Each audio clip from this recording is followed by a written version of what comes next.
Hello and welcome to the Flourishing Introvert Talks with me, Jo Rawbone. This is the podcast that celebrates the natural gifts of introverts so that we can flourish in all situations. Episode 240, Building Dynamically Inclusive Teams. One of the things about being prepared to badge myself as a cage rattler is that it can sometimes bring out the worst in people. It's like they feel I'm spoiling for a fight. Oh, if only they knew. I'm less like Rocky and far more like the wonderful Bert Lahr, the soft-hearted farmhand who becomes the cowardly lion in the original 1939 version of The Wizard of Oz, especially when he says, "Put 'em up, put 'em up." But don't let that depiction of my disposition fool you. I won't pick a fight, but I will stand my ground and advocate for those who have lost or not yet found their true voice. And through the House of Flourishing Introverts, I do just that. I offer solidarity through a variety of different channels and medium, including this podcast, my show, Dropping Pebbles in the Pond, my LinkedIn newsletter, The Flourishing Nudge, and through my training, coaching and consultancy. You can explore all of these and more on flourishingintroverts.com. When I am challenged, and I often am by managers in organisations, I find myself both sighing and being energised. Managers are pretty good at signalling incoming with a statement that starts, "Yes, but in the real world, Jo."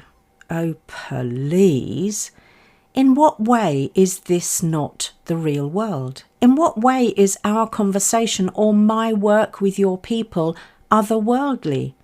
That's a classic defensive stance designed to throw people off guard. But they have entirely underestimated how low my centre of gravity is. It's going to take more than that to throw me off.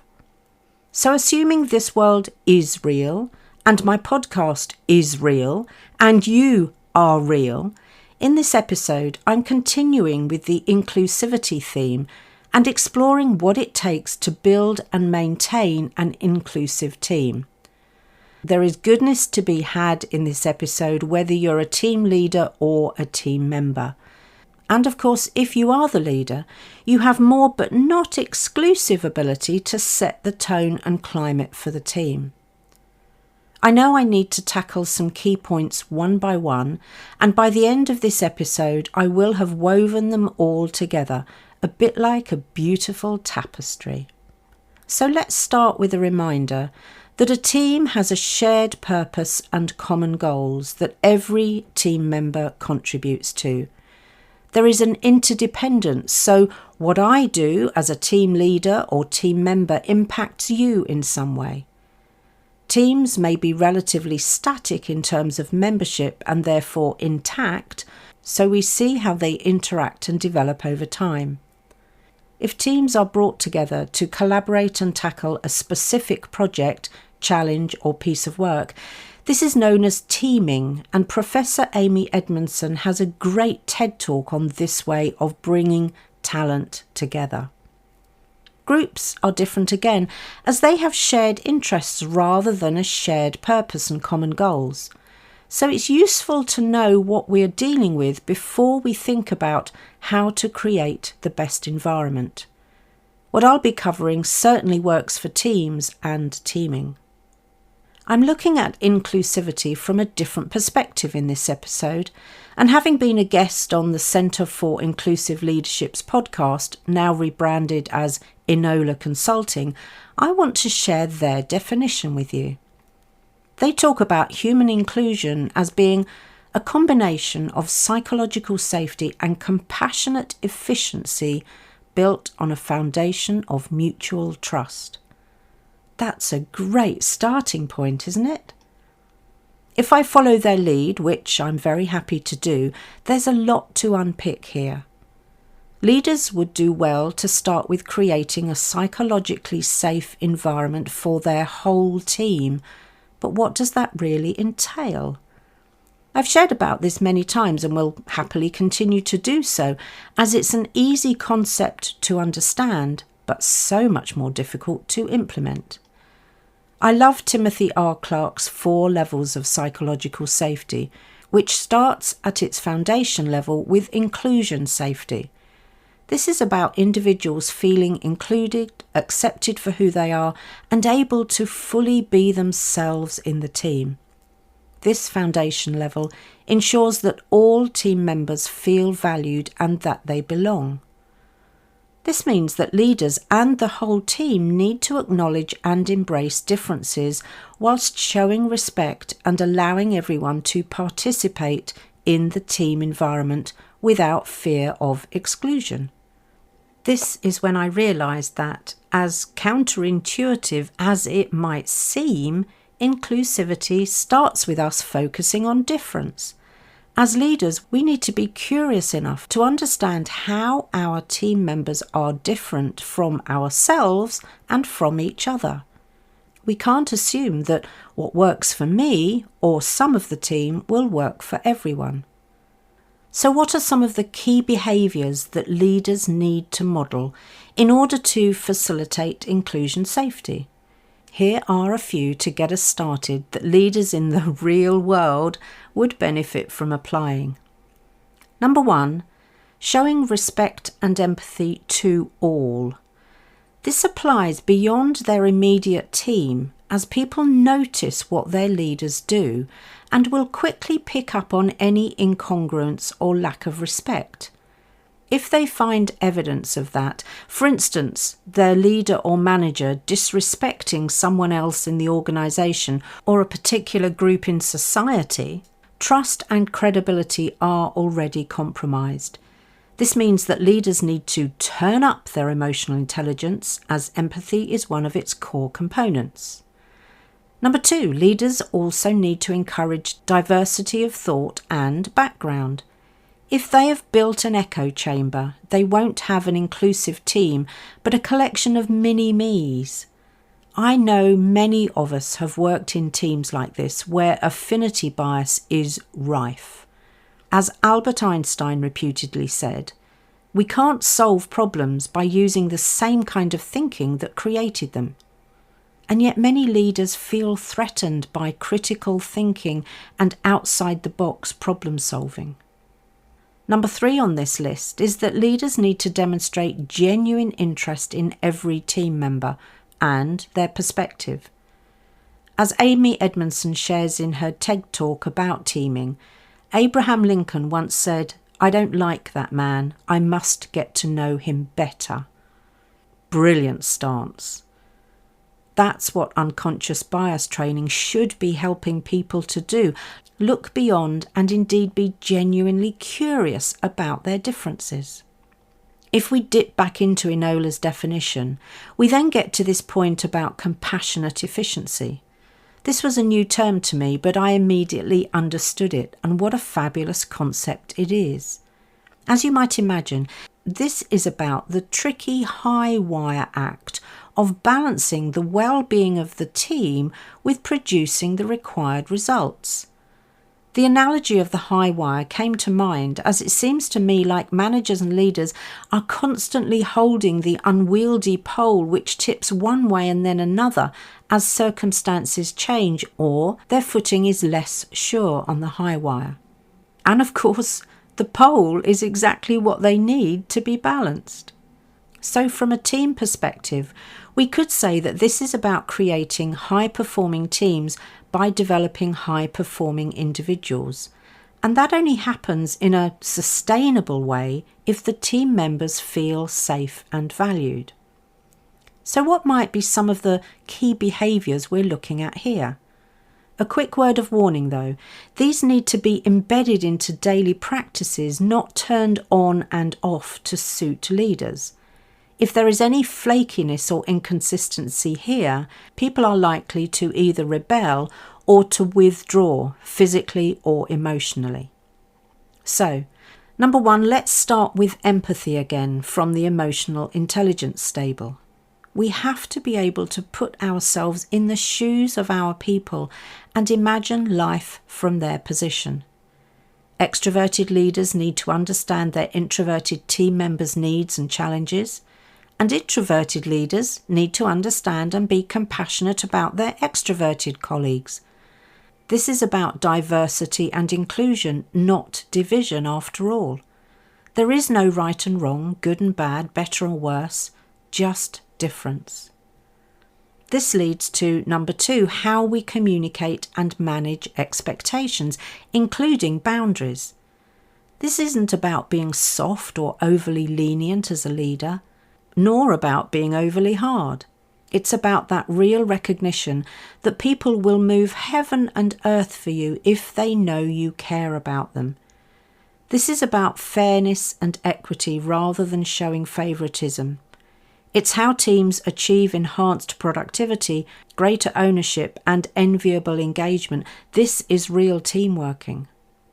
I believe the third skill or behaviour needed here is one of noticing. This will include active or devoted listening, honest conversations where we're prepared to disagree as adults, plus maintaining accountability. Teams and team working is a dynamic entity and things can change. As a team leader, we need to be alert to the climate in the team almost moment by moment. Some leaders will try to tell you that this is why we need people back in the office. Ready for my favourite saying? Poppycock. It really isn't. I work with managers and leaders regularly who are too busy doing their task to notice what's going on with their team who are around them in the office. And if someone brings a people issue to their attention, they immediately think it's down to HR to deal with. So, there is a lot of work, and much of it development work that leaders and managers need to do. But guess what? It's at their learning edge, so they'd much rather keep their head down in the technical work of their profession than lift it up to survey the team. And with some applied and focused learning, they can just as easily notice how their people are doing when they're working virtually. It's just a modified way of leading. And in today's business world, we all need to modify how we're leading. Now, on to the final element of Enola's definition, mutual trust. The reality is that trust only exists if it's mutual. If I trust you but you don't trust me, there is no trust. I frequently refer to David Maister's trust equation when this topic is raised with my clients, as I find it useful as both a guide to building trust, but also as a diagnostic when trust is missing or broken.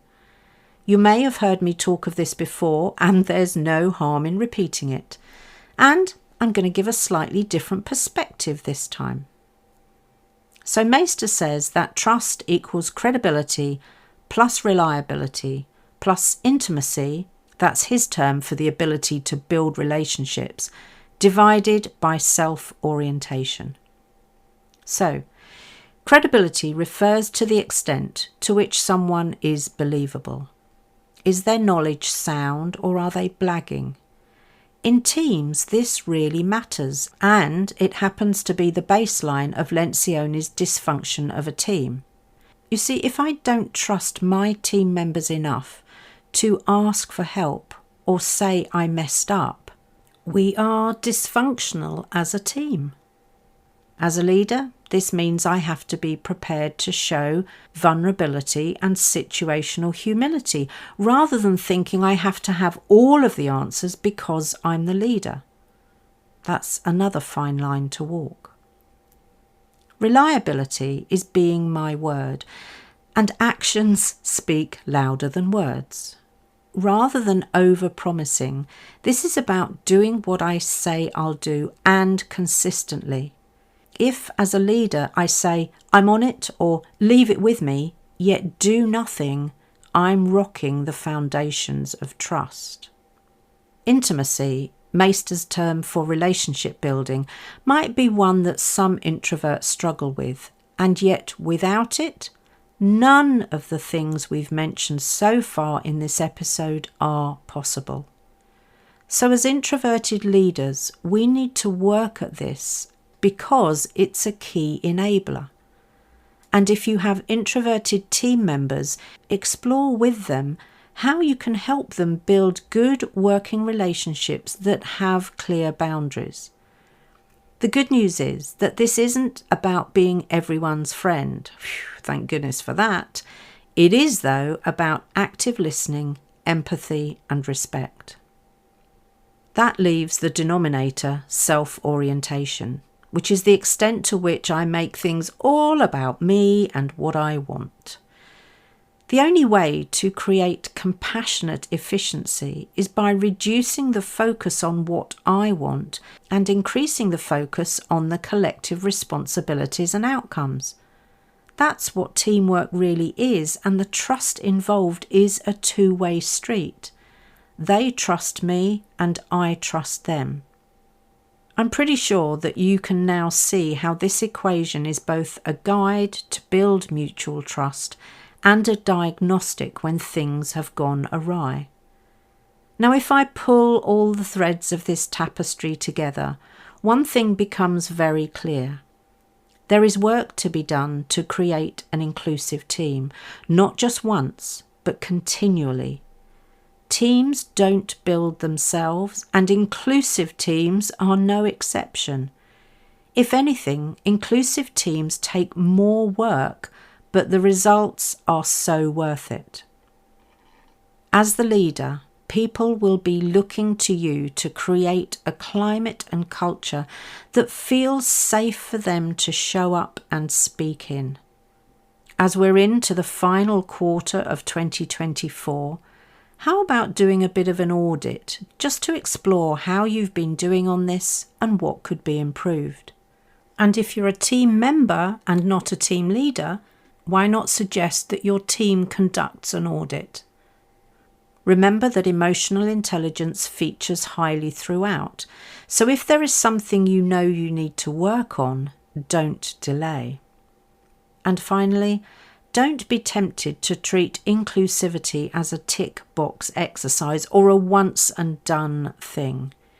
You'll find several of my short videos and reels posted on my Instagram as to why that's not a good idea.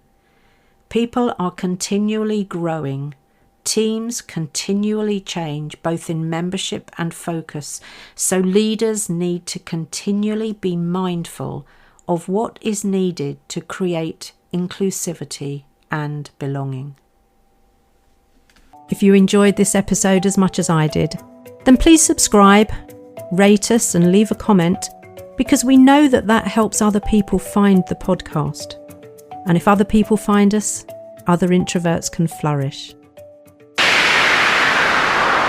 You are listening to an Intentional Media Production podcast.